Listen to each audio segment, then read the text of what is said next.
Let's do a little stoplight sounds to warm up today. All right, the first word that we're going to take a look at is the word mat. Mat. So we're going to start with our first sound, then our middle sound, and then the last sound. Mat. Mat. Let's do the word rate. Rate. Ready? Rate. Rate. How about rake? Rake. Ready? Rake. Rake. Let's do the word like. Ready? Like. Like. Let's do the word lid. Lid. Lid. Lid. And the last one that we'll do, let's do the word met. Met. Ready? Met. Met. All right. Now, I want to take a look. I'm trying to move around here at the words on this side of the chart. Now, you can see this first word is the word it. Sit. It has a short I in it. But what if I added a magic E to the end of that word? Sight. Sight. It turns sit into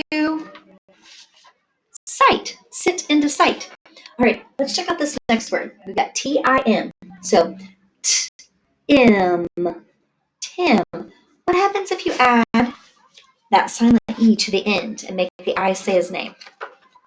You get I'm. Time. So we change Tim to time. Let's look at this one. Ready? In. Pin. What happens if I add silent E to the end of pin and I make I say its name? Pine. Pine. Pin. Pine. Changes the word completely, doesn't it? Just that one letter. All right, the last one. Id. Hid.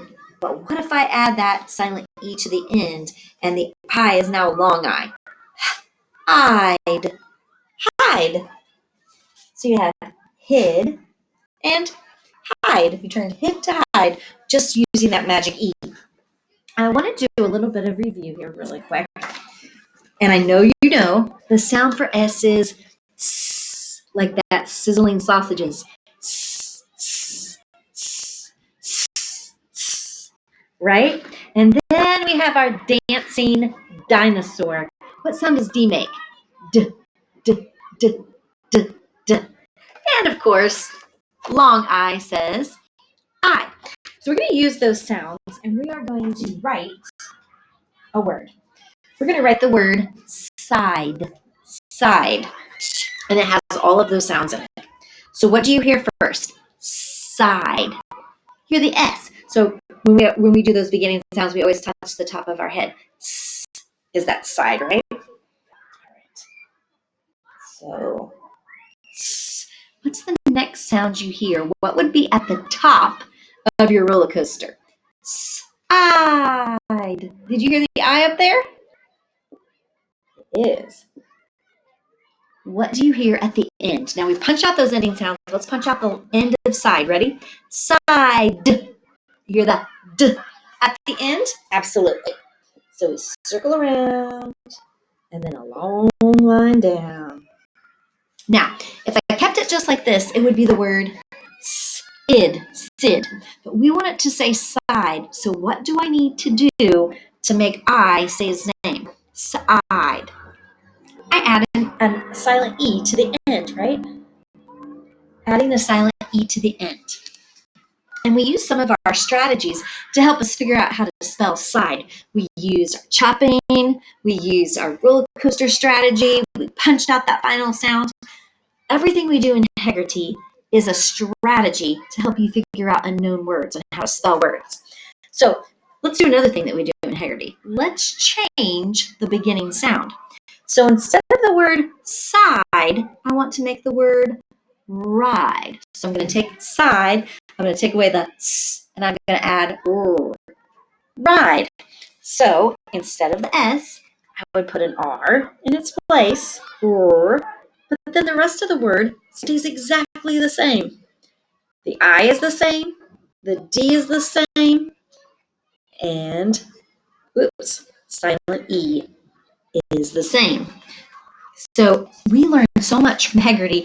I know some of you probably wonder, why do we do this every day? But that's why we do it every day. So we can learn more about sounds, how to manipulate those sounds, how to substitute those sounds. So there's a lot of good things that we learn with Haggerty. Now for your handwriting today, though, you will be doing page 37 in your reading workbook, and you're going to be working on writing the number 2, writing the number 3, and then you're supposed to count the apples on the trees and write the number word for how many you see. So in the first one, there are 2 apples, so you'll write the number word 2. Remember, TWO, that spells 2. That's what you write. And then there are 3 apples, so you're going to write the number word 3. So it's THREE spells 3. When you're all done with page 37, please upload your work to Schoology.